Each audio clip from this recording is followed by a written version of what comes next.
जी welcome back.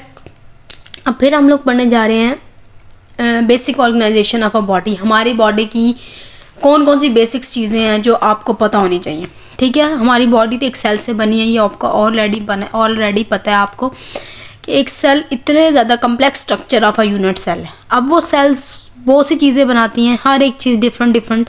अगर आप histo पढ़ेंगे कुछ फर्स्ट ईयर, सेकंड ईयर या थर्ड ईयर में, तो आपको उसमें पता चलेगा कि हमारी बॉडी का कौन सा किस तरह से आप प्रीनेटल फेज़ पढ़ेंगे, जिसमें आप सारा पढ़ेंगे कि कौन सी चीज़ जो है वो कौन सी मेम्ब्रेन बनाती है और कौन से स्ट्रक्चर्स बनाती है और किस किस तरह बनाती हैं। लेकिन आपको बेसिक चीज़ें पता होनी चाहिए कि आपकी बॉडी में कितनी टिश्यूज़ कितने हैं। नंबर 1, ठीक है, टिश्यू कितने हैं आपकी बॉडी में। आपकी बॉडी में सिस्टम्स कौन कौन से हैं,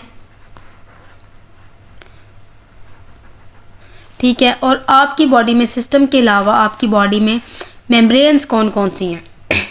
ठीक है, अब टाइप्स जो हैं वो सारी डिफरेंट टाइप्स हैं। मेम्ब्रेन्स अलग होती हैं, टिश्यूज़ अलग होते हैं। कौन कौन से टिश्यूज़ मिलके क्या क्या बनाते हैं। तो सबसे पहला जो टिश्यू है वो है एपिथेलियम।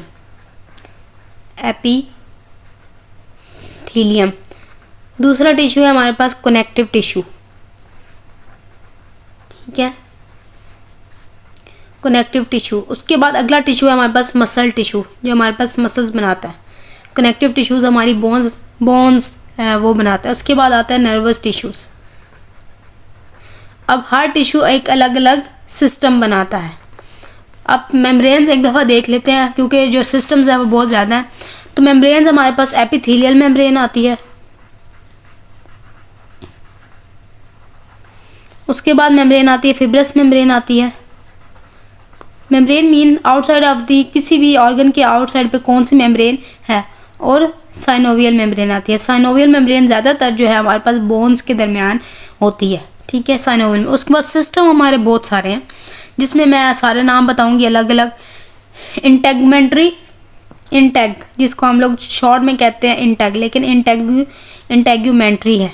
इंटेग्यूमेंट्री मीन जो स्किन वाला सिस्टम है। हमारी सबसे बड़ा जो है ग्लैंड है, या जिसको सबसे बड़ा हमारी बॉडी का जो हिस्सा है वो क्या है, स्किन है। उसके बाद हमारी बॉडी में दूसरा सिस्टम आता है स्केलेटल सिस्टम। ठीक है, स्केलेटल सिस्टम। स्किन के बाद कौन सा आता है, स्केलेटल सिस्टम। उसके बाद हमारे पास आता है मस्कुलर सिस्टम, मसल्स। ठीक है, उसके बाद हमारे पास आता है नेक्स्ट जो है वो आता है कार्डियोवैस्कुलर। ठीक है, CVS जिसको हम कहते हैं। CVS के बाद आता है रेस्पिरेटरी। कार्डियोवैस्कुलर के बाद आता है रेस्पिरेटरी। उसके बाद हमारे पास आता है डाइजेस्टिव। उसके बाद आता है यूरोजेनिटल।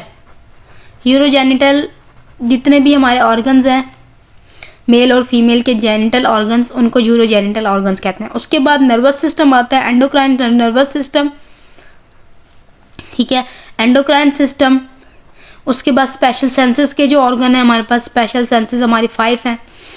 ठीक है, उसके जो ऑर्गन्स हैं वो। और उसके बाद हमारे पास आता है लिम्फेटिक्स का टॉपिक मैं इंशाल्लाह पूरा पढ़ाऊँगी। लिम्फेटिक्स क्या होता है, ये सारे क्या हैं हमारे पास basic organisation of the body है। तो ये हम अलग अलग पढ़ेंगे कि हमारे पास जो मेम्ब्रेन्स हैं वो क्या क्या बनाती हैं हमारे पास, और जो टिश्यूज़ हैं वो क्या क्या बनाते हैं। ये सब हम अलग अलग पढ़ेंगे।